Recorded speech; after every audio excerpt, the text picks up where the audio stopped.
Black Friday. A day of frantic energy. A sea of shoppers all pushing for the best deals. I was working security at the mega mall, a job that usually meant dealing with petty shoplifters and lost kids.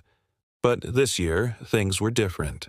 The chaos was thicker, more desperate. As the night wore on, we started getting reports, not of theft, but of people just disappearing. The mall was closing, the last few stragglers being herded towards the exits. That's when my partner Dave radioed in. He was doing a final sweep of the new East Wing. "Hey, you seeing this on Cam 12? He asked, his voice tight. "This exit sign. It's not on the floor plan." I pulled up the schematics on my tablet. He was right. The blueprints showed a solid wall where Cam 12 showed a brightly lit exit sign, buzzing with a weird green neon glow.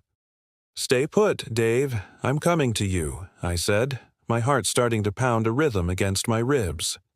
The main concourse was eerily quiet now, littered with discarded shopping bags and sale flyers. It felt like the aftermath of a battle. The air was cold, and the usual festive music had been replaced by a low, almost imperceptible hum.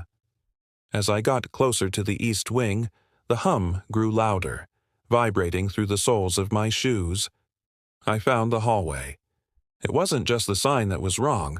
The entire corridor shouldn't have been there. It stretched into a darkness that the fluorescent lights couldn't seem to penetrate. The walls were a strange, seamless material, cool to the touch, and the floor was polished to a mirror-like sheen. It reflected the green exit sign over and over, creating an infinite tunnel of glowing doors. "Dave," I called out, my voice sounding small and thin. No answer, only the hum. His radio was on the floor, just inside the entrance to the strange hallway. It was still on, but all I could hear was static. I peered into the corridor. It smelled of ozone and something else, something vaguely sweet, like overripe fruit. It felt wrong. Every instinct in my body screamed at me to turn around, to get out of the mall and never look back. But Dave was in there. He was my partner. I took a breath, clicked on my flashlight, and stepped across the threshold. The moment I did, the world outside vanished. I turned around, and the bustling, familiar mall was gone. Behind me was just more of the same endless, dark corridor. The green exit sign that had lured me in was now just one of many, stretching into the distance in both directions. The humming intensified, and I felt a strange pressure in my ears. I was trapped. Panic began to set in, cold and sharp. I started running, my footsteps echoing unnaturally in the silence. Every door I passed was identical. "Exit," they all proclaimed in that sickly green light.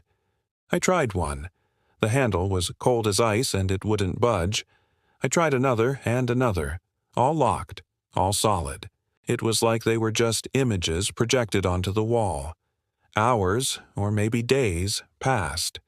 Time had no meaning in this place. The only thing that changed was the slow, creeping dread that was seeping into my bones. I was getting thirsty, hungry. I kept walking, calling Dave's name until my throat was raw. Sometimes in the distance I thought I saw movement, a flicker of shadow, a shape that darted from one doorway to another, always just at the edge of my vision. Then I started finding things. A single shoe, a dropped wallet, a child's toy. Possessions of the shoppers who had been reported missing. They were laid out on the floor as if they were exhibits in a museum. Each item was a silent testament to a life interrupted, a person lured into this impossible place by the promise of an easy way out. They had all seen the sign, just like Dave, just like me. I finally collapsed from exhaustion, my back against one of the unyielding walls.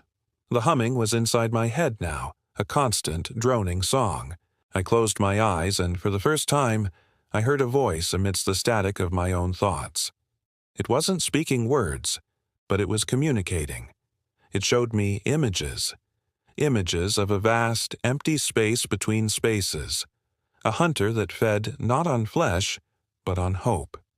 It baited its trap with the thing people desire most in a crowd, an escape, an open door, the last door out. I don't know how long I've been here. I'm still walking. The hallway never ends. Sometimes I find a new item, a fresh reminder that I'm not the only one. I'm recording this on my phone, hoping that somehow the signal can escape this place even if I can't. If you're watching this, don't ever follow a door that feels too good to be true. On Black Friday, or any other day, some exits don't lead out. They lead in, deeper and deeper into a place where the only thing for sale is your own lost soul. So if you see an exit that isn't on the map, run. Thank you so much for watching. If you enjoyed this story, please hit that like button and consider subscribing for more tales from the shadows. Stay safe out there and always be aware of your surroundings.